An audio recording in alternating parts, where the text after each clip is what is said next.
We have still more news to bring you from that chaotic developing nation formerly known as the Commonwealth of Virginia. As of tonight, Virginia's three highest-ranking public officials, all of them Democrats, are embroiled in potentially career-ending scandals, and it seemed to come out of nowhere just last week. First, you'll remember, Democratic Governor Ralph Northam casually endorsed infanticide while defending a Democratic bill to legalize abortion right up to the minute of birth. Then just hours after he said that, a little over a day, I think, Northam was found to have a picture of men wearing a Ku Klux Klan uniform and blackface on his med school yearbook page. Oops. Almost immediately, pretty much the entire Democratic Party leadership called on Ralph Northam to resign his office. And among the most vocal was the Attorney General of Virginia, Mark Herring. Herring was appalled that Northam would do this. He just couldn't believe that someone could be that racist. And then today, Herring admitted that he, too, has appeared in blackface, which apparently is the equivalent of business casual for Democrats in Virginia. Will Herring resign over this revelation? Will party leaders ask him to resign? We're still waiting to find out. But in the meantime, we're mesmerized as well by the saga of Virginia Lieutenant Governor Justin Fairfax. Just days ago, Fairfax thought he was going to replace Ralph Northam as governor. Then it turned out that he, too, may be forced to resign from office, because a professor in California called Vanessa Tyson says that Fairfax violently sexually assaulted her at the 2004 Democratic National Convention in Boston, where both of them were volunteering, because both are fervent Democrats. At the time, Fairfax was a, quote, body man for disgraced Senator John Edwards, because the details here are just too perfect to make up. Tyson came forward a couple of days ago, and when she did, according to two sources who were in the room, Fairfax's first response to the story from Vanessa Tyson was, quote, F that bitch. It's not really the classic feminist reaction to an allegation of sexual assault.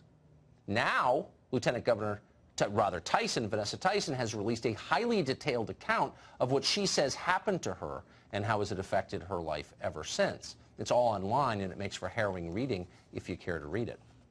For Democrats, though, the response to all of this ought to be really obvious, because they just went through something amazingly similar a few months ago. Another professor from California accused another public figure of far less serious crimes with far fewer corroborating details.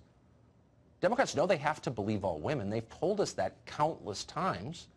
But this time, they don't believe all women. They don't care about Vanessa Tyson. F her, in the words of the lieutenant governor. She's in the way. Watch presidential candidate Cory Booker, and a self-described very good person, dismiss Tyson completely today as unimportant. Watch this. I think we should be focusing on what's right now happening with the governor. I know you guys are going to try to focus on a lot of things right now, but right now my focus is on, again, calling for the governor to step down. Yeah, Booker's got better things to focus on than some girl in California who's alleging sexual assault against one of his party mates. The Cory Booker of just a few months ago would be disgusted by the Cory Booker you just saw. Back then, sexual politics seemed more important than race politics. And now, it's the other way around. It's the never-ending car crash of intersectionality. Here's a reminder of the way it once was. How we deal with survivors who come forward right now is unacceptable.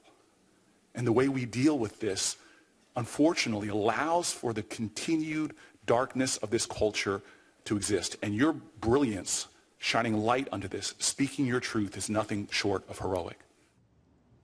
Well, it was short of heroic then. It was a light in the darkness of our culture that Cory Booker, because, once again, he's an incredibly good person, way better than you, and he went to Yale, was going to shine to make this a better society. Now, who cares about this woman? Will she shut up already?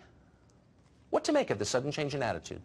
Elizabeth Warren is speaking about her history of claiming Cherokee Indian heritage on applications and otherwise. The most recent instance in the news, her application for the Texas bar, wherein she herself wrote exactly that, as witnessed here.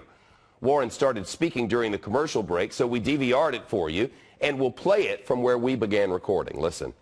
About tribal citizenship and tribal sovereignty, and for harm caused. I am also sorry for not being more mindful of this decades ago. Tribes and only tribes determine tribal citizenship. I had a good conversation with Chief Baker. He was very gracious, And we continue to talk about issues and continue to work on issues that matter deeply to Indian country, and continue to work on things that we both care a lot about.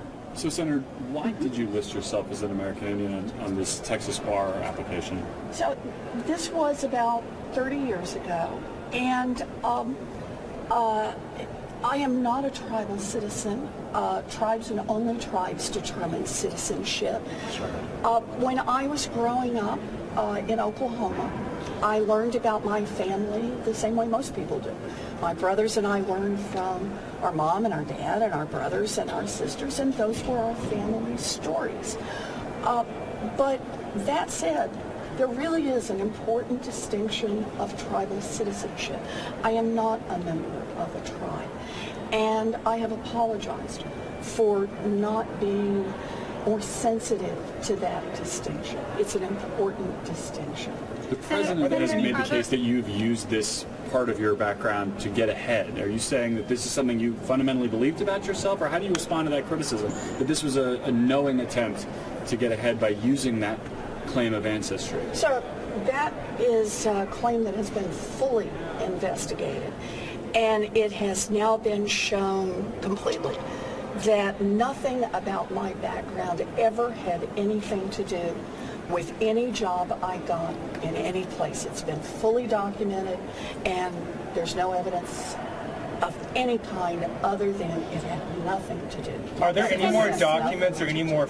Are there any more documents or any more forms like this out there that you have listed yourself as that could come out? Look, this is who I grew up believing with my brothers. This is our family's story. And it's all consistent from that point in time.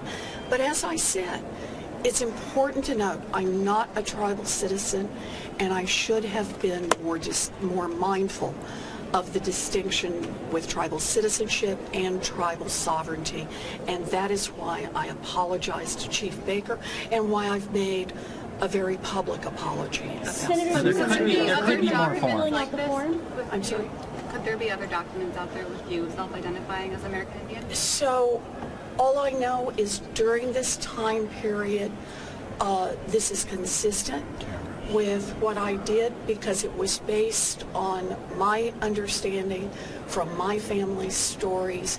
But family stories are not the same as tribal citizenship, and this is why I have apologized both to Chief Baker, who was very gracious about it, and have apologized publicly. But Senator, this most recent incident just came out yesterday. Have you spoken with him, with Chief Baker, since this new incident was released? And have you heard from any Native American tribes or groups today since that information came out yesterday? So I haven't spoken with anyone since I saw this information, no. But my apology is an apology for not having been more sensitive about tribal citizenship and tribal sovereignty.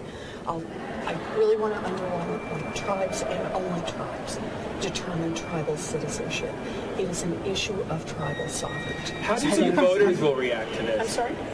How do you think voters will react to this? You know, I'm sure there are pundits who will have an answer for that. But understand, this is from the heart. This is about my family, my brothers, and it is about an apology from the heart. An apology for not being more sensitive to tribal citizenship and tribal sovereignty, and for harm caused. Have you considered dropping out of the race? Last question is the most appropriate one. How will voters respond? Because this is cultural appropriation defined, and the question is, was she trying to gain some sort of advantage, in this case in the Texas bar, over those who did not consider themselves, quote, American Indian, unquote, which she is not.